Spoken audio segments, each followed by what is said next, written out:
We are on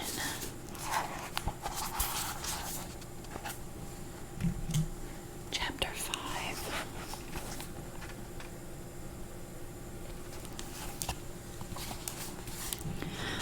Which is called Survivors for a Time.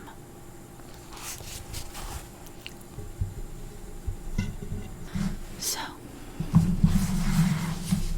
let's get into it.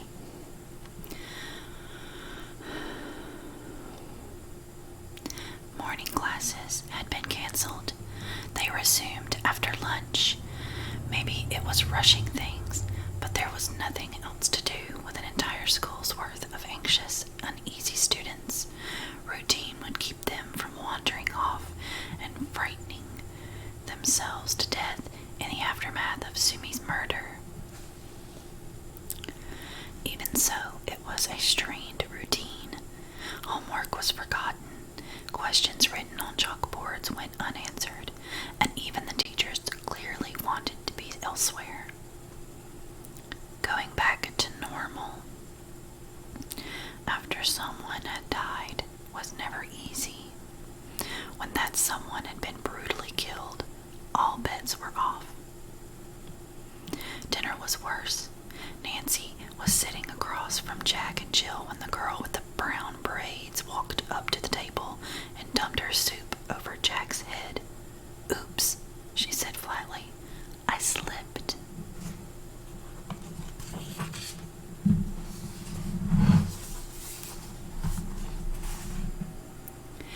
Jack sat rigidly unmoving, soup dripping from her forehead and running down her nose. Jill gasped, leaping to her feet. "L'Oreal!"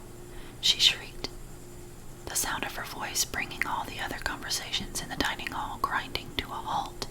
"How could you?" "It was an accident," said L'Oreal. "Just like your sister there accidentally took apart Angela's guinea pig and accidentally murdered Sumi. She's going to get caught, you know. This would all go a lot faster if she'd confess." L'Oreal sneezed in that before she poured it on you, said the girl's companion to Jack, a look of fake concern on her face. "Just thought you'd want to know." Jack began to tremble. Then, still dripping soup, she jerked away from the table and bolted for the door, leaving Jill to run after her. Half the students burst out laughing. The other half stared after her in mute satisfaction, clearly condoning anything that made Jack miserable. She had already been tried and found guilty by a jury of her peers. All that remained was for the law to catch up. "They're horrible," said a voice. Nancy was only a little surprised to realize that it was hers. She pushed back her chair, leaving her own dinner of grapes and cottage cheese relatively untouched, and glared at the two. "You're horrible people. I'm glad we didn't go through the same door, because I would hate to have traveled to a world that didn't teach its tourists any manners." She turned and stalked away, head held high, following the trail of soup out of the dining room and down the hall to the basement stairs. "You walk slow, but you move fast." "How do you do that?" said Cade, catching up with her at the top of the stairs. He followed her gaze down into the darkness. "That's where the Addams twins live. They were in your room for a while, until the kid who had the basement before them graduated." "Had he been to the same world?" "No, he visited a race of mole people. I think he realized he enjoyed sunshine and bathing, and sort of gave up on the idea of going back."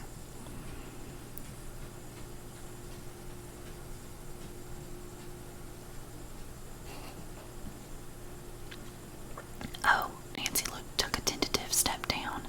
"Is she going to be all right?" "Jack doesn't like being messy. They have their own bathroom. She'll be all cleaned up and back on tip-top, faintly morbid shape before group is over." Cade shook his head. "I just hope that this is as bad as it gets. Jack can handle a little soup, and she worked for a mad scientist. For her, the wrath of the locals is all part of a day's work." get violent, she'll fight back, and that'll just prove that they were in the right to accuse her. This is awful, said Nancy. I let my parents send me here because Miss West said she understood what had happened to me and could help me learn how to live with it. And because you were hoping that if you understood it, you'd be able to do it again, said Cade. Nancy didn't say anything. She laughed ruefully. Hey, it's okay. I understand. Most of us are here because we want to be able to open our doors at will, at least at first. Sometimes the desire goes away. Sometimes the door comes back. Sometimes we just have to learn to deal with being exiles in our home countries. What if we can't? Asked Nancy. What happens to us then? Cade was silent for a long moment. Then he shrugged and said, I guess we open schools for people who still have what we want most in the world. Hope.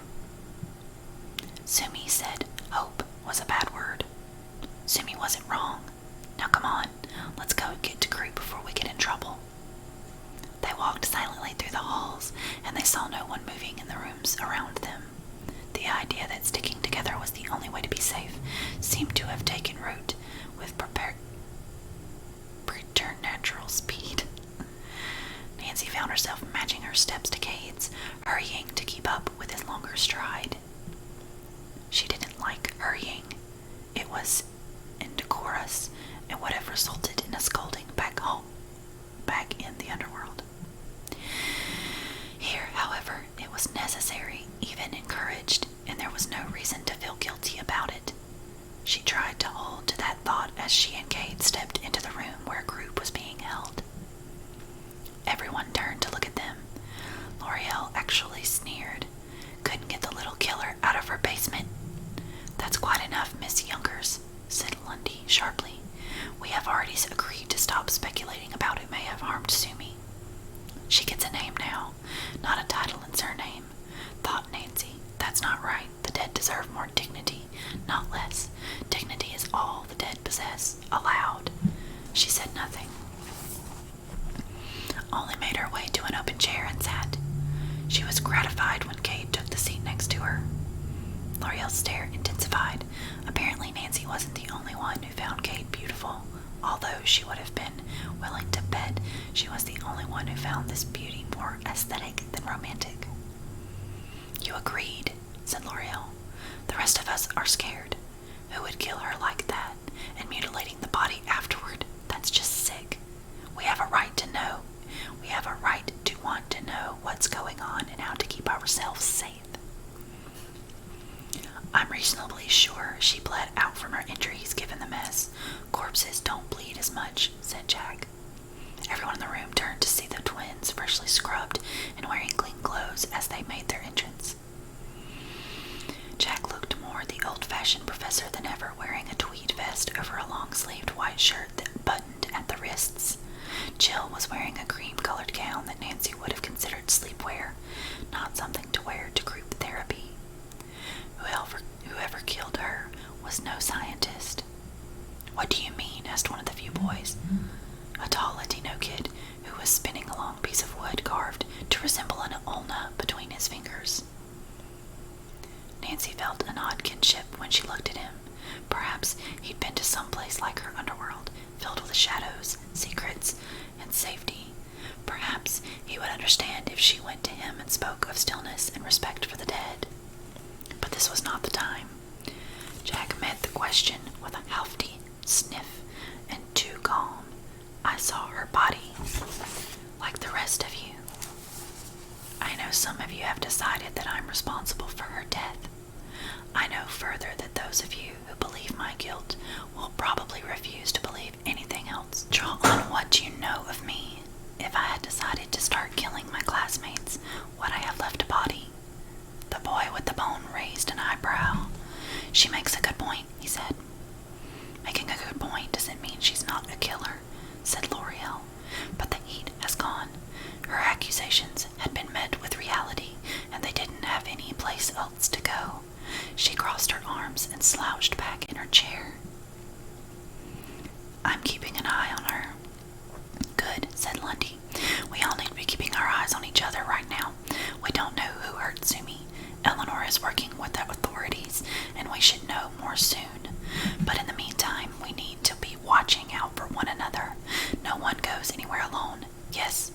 Youngers. L'Oreal lowered her hand as the attention of the group switched back to her. What if one of us finds our door before the killer's caught? She asked. I can't take someone through with me just because we're not supposed to go anywhere alone, and I'm not missing the passage back over this. I'm not. I think we can all agree that if someone happens to find their door while we're still staying together, the person whose door has been found will go, and the person who is left behind will find another buddy, said Lundy with deliberate precision. Nancy realized with a start that Lundy didn't think any of them were going to find their doors. Not soon, maybe not ever. Lundy had given up on them. It was clear to her by her tone and by the way she chose her words, and maybe that made sense. Lundy's doors were closed. No matter where things went from here, Lundy needed to adapt to the idea that this was the world where she was going to die. Try for groups of 3, said the boy with the bone. If you can't manage that, try not to find your door. Some of the students laughed. Others looked pained. L'Oreal was among the latter. Tell us about your door, Miss Youngers, urged Lundy. I almost didn't see it, said L'Oreal. Her voice turned distant. It was so small, this perfect little door carved into the lintel beyond the porch light, like a door for moths. I just wanted to see what it was, that was all. So I got up really close, and I knocked with the tip of my pinky finger. That world went all twisty and strange, and then I was standing in the hall at the other side of the door, looking back on this impossibly huge porch. I didn't go through. It pulled me. That was how bad the web world wanted me. L'Oreal's story was grand and sprawling, a majestic, epic tale of spider princesses and tiny dynasties. Her eyes had always been keen, but after spending a year in service to the smallest, they had sharpened so much that she had to wear lenses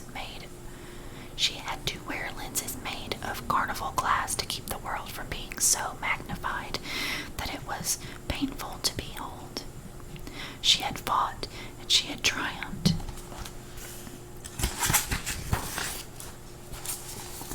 She had loved and she had lost, until finally the Queen of Dust had asked if she would become a princess of the land and stay forever. I said I wanted nothing more, but that I had to go home and tell my parents before I could accept, said L'Oreal, sniffling. The tears had started to fall somewhere around the death of her beloved wasp prince, and seemed set to continue for the foreseeable future. She told me it would be hard to find the door again, that I would have to look harder than I had ever looked in my life. I said I would do it. That was almost 2 years ago. I've looked everywhere, but I haven't seen my door. Some doors open only once, said Lundy. There was a murmur of agreement from the room. Nancy frowned and sank deeper into her seat. It seemed cruel to dredge up everyone's past like this, pin them quivering to the floor, and then say things like that. L'Oreal surely knew by now that she probably wasn't going back through her tiny door to her even tinier world. She was smart enough to have figured it out for herself. That was the point. What was the point in saying it? If this was the school for those who wanted to come to peace with their voyages and remember them fondly, she would have hated to see the other campus. She said I could come back, said L'Oreal. She promised me. Queens keep their promises. I just have to look more closely. Once I find the door, I'm gone. And your parents? Are they prepared for this inevitable disappearance? L'Oreal snorted. I told them where I'd been. A year for me, 12 days for them, and they said I'd clearly been through some trauma and couldn't be trusted. They sent me here so I'd stop being crazy. But there's nothing wrong with me. I went on a journey. That is all. A journey to a documented world even, said Eleanor. She was standing in the doorway, new lines of exhaustion graven in the soft skin around her mouth and eyes. She looked like she had been aged a decade in a day. There have been 5 children pulled into the web world since I began seeking you all out. 2 of them found their way back again and returning home. So you see, there is hope for L'Oreal and for all of us. I'm sorry, my cat is being really loud. I'm trying to wait, but every time I start talking, he does it again. So you see, there is hope for L'Oreal and for all of us. Our doors are hidden, but by looking closely enough, we can find them. Eleanor, Lundy stood. You're supposed to be resting. I've had rest enough to last a lifetime, and only a lifetime for the rest of what's to be done, said Eleanor. She moved away from the door. Several students rose to help her to an open chair. She smiled, patting at their cheeks. Good children, all of you. Yes, even you, Lundy. You're all children to me, and I am your teacher, the only one who refuses to lie to you. So listen to me now, because it sounds like you're doing a fine job of confusing and unsetting your souls. You will not all find your doors again. Some doors really do disappear only once, the consequences of some strange convergence that we can't predict or recreate. They're drawn by need and by sympathy, not the emotion, the resonance of one thing to another. There's a reason you were all pulled into worlds that suited you so well.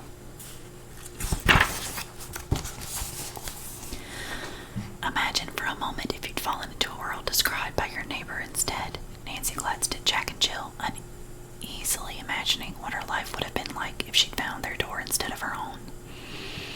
The Moores didn't seem to care about stillness, only obedience and blood. Neither of those things were strong suits of hers. All around her, other students exchanged equally uncomfortable glances, making their own connections and finding them just as unpleasant as she did. Sumi had nonsense in her heart, and so a door opened that would take her to a world where she would wear it proudly, not hide it away. That was her real story. Finding a place where she could be free. That's your story too, every one of you. Eleanor tipped her chin up. Her eyes were clear. You found freedom, if only for a moment, and when you lost it, you came here hoping it would be found again. I hope the same for each of you. I want to make excuses to your parents when you disappear, to tell them that running always was to tell them that runaways will always run again if they have half the chance. I want to see the back of you more than I want almost anything in this world. What she wanted most didn't need to be spoken, for they shared her hunger, her brutal, unforgiving desire. What she wanted most was a door and the things that waited on the other side. But unlike the rest of them, she knew where her door was. It was simply closed to her for the time being, until she could find her way back to childhood. The boy with the wooden bone put his hand up. Eleanor. Yes, Christopher. Why did your door stay while all ours disappeared?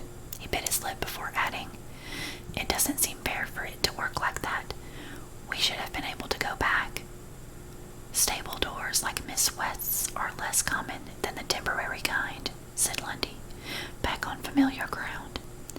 Most children who go through them don't come back, either on their first trip or after making a short return to their original world. So, while we have records of several, the chances of finding a stable door that resonates with the story you need are slim. What about, like, Narnia? Asked Christopher. Those kids went through all sorts of different doors, and they always wound up back with the big talking lion. That's because Narnia was a Christian allegory pretending to be a fantasy series, you asshole, said one of the other boys. C.S. Lewis never went through any doors. He didn't know how it worked. He wanted to tell a story, and he'd probably heard about kids like us, and he made shit up. That's what all those authors did. They made shit up, and people made them famous. We tell the truth, and our parents throw us into the glorified loony bin. We don't use terms like that here, said Eleanor. There was steel in her tone. This is not an asylum, and you are not mad. And so, what if you were? This world is unforgiving and cruel to those it judges as even the slightest bit outside the norm. If anyone should be kind, understanding, accepting, loving to their fellow outcasts, it's you, all of you. You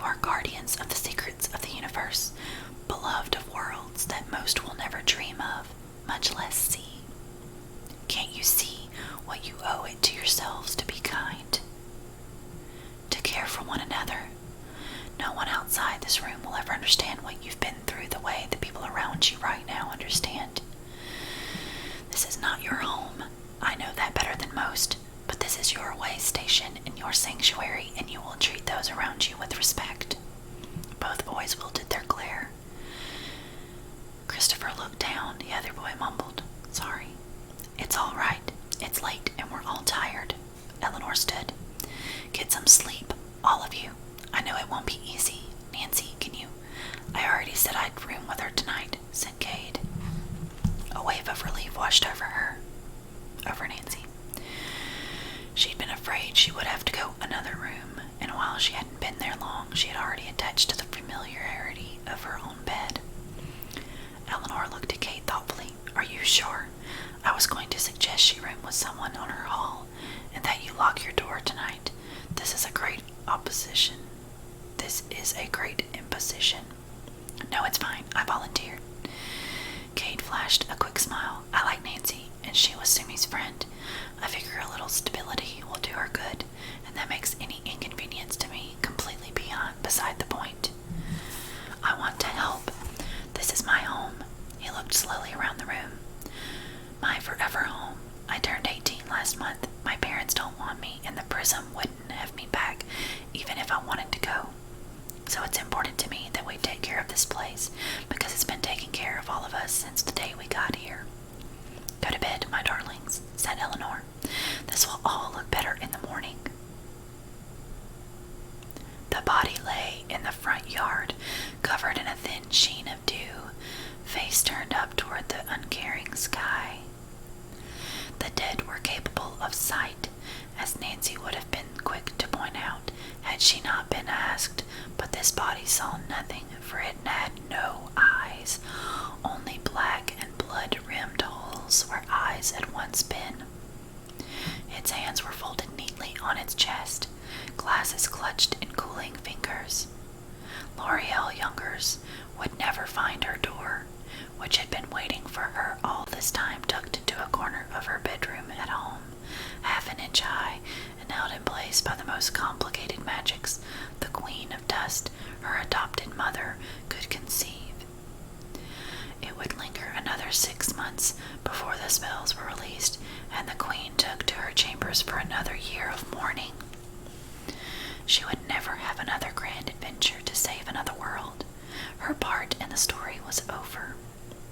She lay there, unmoving, as the sun rose and the stars winked out. A crow landed on the grass near her leg, watching her warily. When she still didn't move, it hopped on her knee, waiting for the trap to spring. When she still didn't move, it launched itself into the air and flew the few short feet to her head, where it promptly buried its beak into the bloody hole that had been her left eye. Angela, she of the dissected guinea pig, whose enchanted sneakers had once allowed her to run on rainbows, was just stepping out onto the porch, rubbing the sleep from her eyes, and intending to scold her roommate for sneaking out when they were supposed to stay together. Sometimes L'Oreal couldn't keep her eyes closed long enough to fall asleep, and then she had a tendency to roam the grounds, looking for her missing door. It wasn't unusual to find her dozing on the lawn.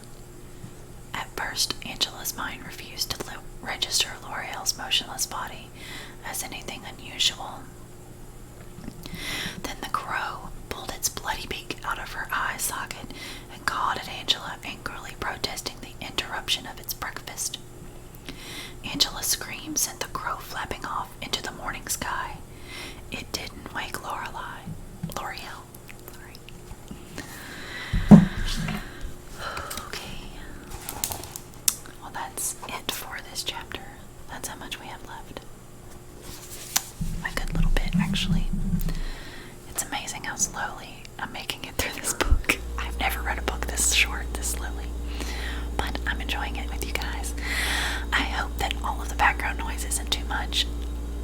My computer, my cat, my refrigerator, my computer, they're all so loud. I'm doing my best, okay? I'm sorry. But I hope you guys have a good day. Stay safe. And I'll see you in the next video. guys.